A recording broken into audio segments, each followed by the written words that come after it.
De la philo, de la tech, c'est Philotech. Alors Emmanuel, tu vas nous parler poésie. Et IA, ouais, quand même. Car un rapport scientifique publié en décembre 2024 semble démontrer que les poèmes écrits par ChatGPT étaient préférés à ceux écrits par des poètes humains. Voilà de quoi bousculer nos convictions. Alors en effet, c'est un rapport intitulé, je cite, « Les poèmes générés par l'IA ne peuvent pas être distingués des poèmes écrits par des humains et sont évalués plus favorablement ». Ça c'est le titre, qui a fait l'objet de plusieurs commentaires dans divers articles qui semblaient s'étonner positivement d'ailleurs ou négativement du fait que de la poésie rédigée par un système d'intelligence artificielle puisse être préférée à celle écrite par des humains. Alors pour revenir au rapport, qui a un titre particulièrement racoleur, il traite de deux expériences. Une première qui est faite sur 1624 participants.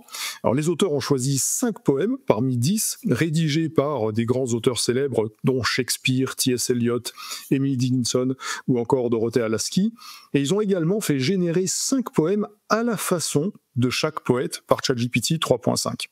Alors les participants se sont vus assigner au hasard un des 10 poètes, et on leur a ensuite présenté 10 poèmes dans un ordre aléatoire, 5 écrits par le poète qui leur avait été assigné et 5 générés par ChatGPT, et on leur a demandé s'ils pensaient que le poème avait été généré par un système d'IA ou écrit par un poète humain.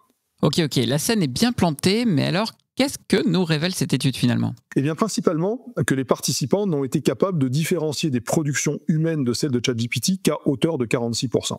Et la seconde expérience, elle a été conduite sur un groupe plus limité de 694 personnes qui devaient évaluer selon 14 critères qualitatifs un sous-ensemble de 10 poèmes sélectionnés. Et elle nous apprend que ce sont les poèmes produits par ChatGPT qui emportent les faveurs des lecteurs. Alors pour une raison assez simple selon les auteurs, qui est que ces poèmes sont plus aisés à comprendre et que la complexité des œuvres des poètes humains a été associée à, je les cite, de l'incohérence générée par l'IA. Alors ce qui fait d'ailleurs écrire, de manière assez bizarre aux auteurs, que les poèmes générés par IA sont aujourd'hui plus humains que les humains. Eh ben mon vieux, c'est tout un programme. Bon, il va falloir que tu nous fasses un peu travailler notre esprit critique là, raconte-moi. Eh bien, outre le fait que plus humain que les humains, ça veut strictement rien dire, et le caractère trompeur et racoleur du titre du rapport, on peut dire plusieurs choses. D'abord, on note une décorrélation entre le rapport et les restitutions qui en sont faites dans les médias, qui tendent, sur la base d'ailleurs du titre, à généraliser un fait qui reste finalement très marginal. Il faut garder à l'esprit qu'il s'agit d'un panel limité de personnes exclusivement résidents américains. Alors on peut se demander si la même étude conduite en Angleterre, au Sénégal, au Brésil ou ailleurs aurait eu les mêmes résultats. Ensuite, il s'agit uniquement de non-experts. Et là, deux choses doivent nous interpeller. D'une part, la manière très discutable dont le degré d'expertise a été évalué. D'autre part, le fait qu'on ne peut pas inférer une règle générale d'un constat fondé sur un choix arbitraire et donc biaisé. Alors quels auraient été, par exemple, les résultats si on avait intégré un pourcentage représentatif d'experts à l'échantillon ?